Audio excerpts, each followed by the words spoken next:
Am I recording? Hey, Team 383, it's Bonnie Layhew again. Miss Bonnie. How are you all doing? Listen, I've come to the conclusion that overeating is really something on the inside. Um, it's really connected. We got to figure out how to deal with this. If you have an addiction to food, and I used to think, how that's a big cop out. How can you be addicted to food? You're not really addicted to food. You're addicted to how food makes you feel and makes you forget and get your mind off what you don't want to deal with, basically. I mean, when I was younger, I gained 20 pounds after every heartbreak. I mean, and this is a weird thing, and I don't know if everybody feels this. It's probably just a me thing, but on Sunday evenings, it's always been a gloom, not a, it was a kind of a gloomy time, sometimes a lonely time. Um, when I was a kid, I didn't like that the weekend was over and the next day I had to go to school. Um, when my I, I don't like weekends to end even now because I enjoy my grandkids and doing things, and then I got to go back to work. And I love my job, but still, you know, it's like the why does the week go so slow and the weekend go so fast? You see my red solo cups back there, but I swear I'm not drinking. But anyway, so I used to keep my grandson on the weekends, and it's a long story. I don't want to get into it, but I had custody of him for a while, and when he was younger, and for 2.5 years I had him, and then his mom, which was my ex-daughter-in-law, took him back. So I got real used to having him. So I would get him every weekend on Friday after work, and I would keep him till Sunday. But on Sunday night, I had to take him back. And see, I always had a house full of noise. Even though it drove me crazy, I was a mom. I had 3 kids. So my house was busy. I was always going to something. My kids were in sports. I mean, there was always something at school. They always wanted, mom, take me here, mom, take me there. It was hectic. It was busy, but I didn't have time to feel sad or anything. But I did eat. I ate like fast food on the run because I was always running to something.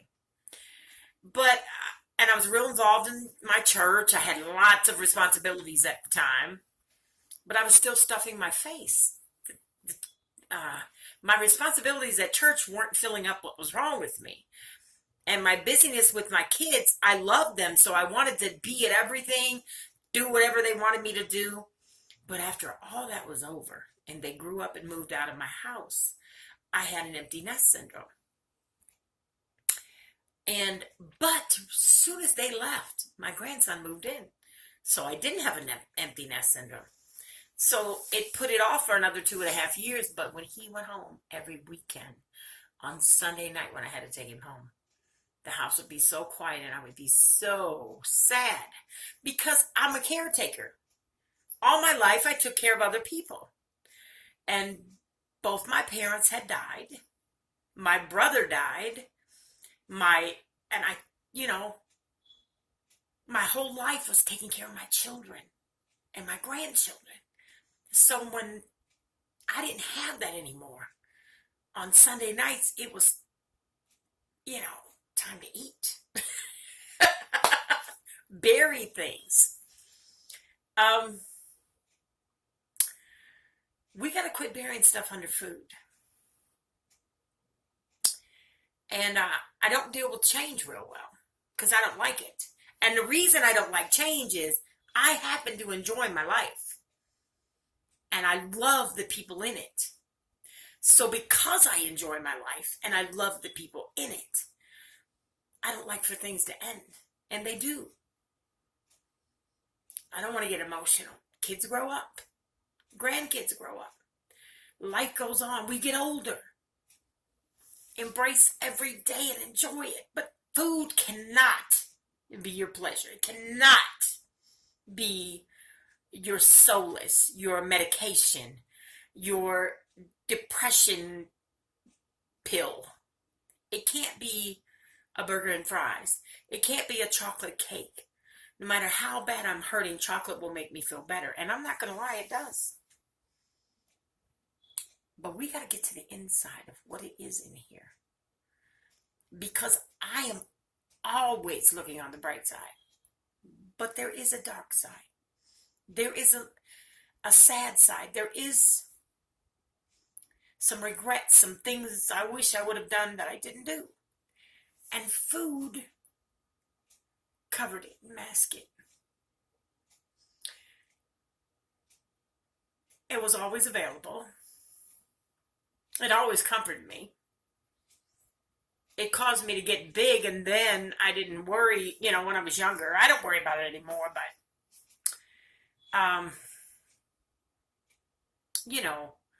so, excuse me. I'm not really that emotional. I am emotional, but I'm not emotional on video. But, even when things didn't work out with someone I thought was the love of my life, there was always food. And then as I got bigger, there was an excuse. Because, see, the love of my life didn't come because I was big. It didn't work out because I was big. I didn't attract what I wanted because I was big. I never succeeded because I was big. Those were all, I could always use that for an excuse. I didn't say it, but inside I was thinking it's because of my weight. Listen, this is for you people that are 100 pounds over or more. Some of you are 200 and 300 pounds overweight, and you're buried underneath it. And you are stuck in a body that doesn't even work anymore. I want you to be free. And I want to be free now. I've lost 15 pounds. I got off my blood pressure medicine. I have many things to be thankful for, and I am. So do not think Bonnie Layhew's sad. I'm not. I look on the bright side. But it's Sunday night, and I was feeling a little down, so I did a video.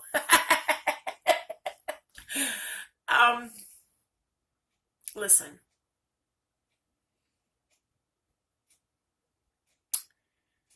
Love big. Love your life.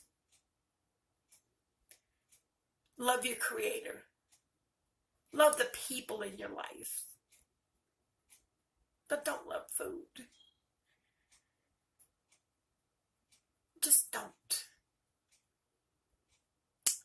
Because it will never, ever heal you of what's really bothering you.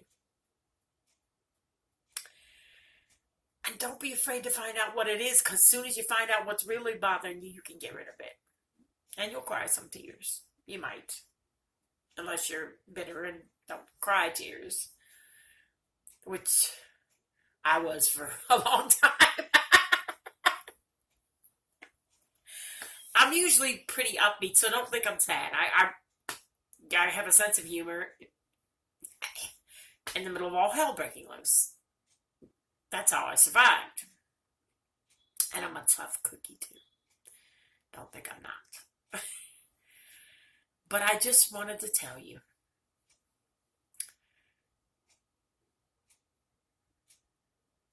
It's not what you're eating, it's what's eating you. It isn't normal to be over 100 pounds overweight, 200, 300 pounds overweight. It's not. There's something else going on there. And it's not all glands. It's not all metabolism. It is Twinkies and chocolate cake and McDonald's and fries and pop and all those things. So I want you to be free from the bondage of the weight that you carry, that you have buried yourself under so that you can't live the life that you were born to live. So I say this,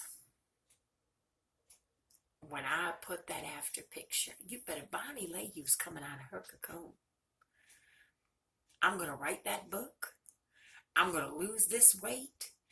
And the rest of my life is going to be the best of my life.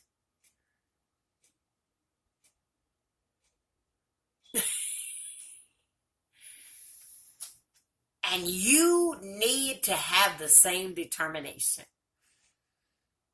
So be healed in your heart. And stop thinking of yourself as a second-class citizen. Stop beating yourself up and thinking you're ugly. You're not ugly. You might be fat, but you're not ugly. Ugly's on the inside.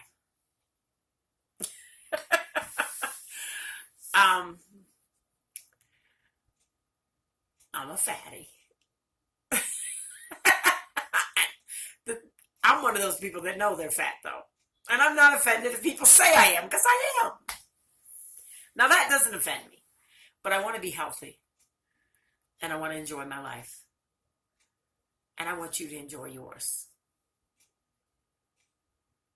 So, whatever you do, Team 383, let's get healthy.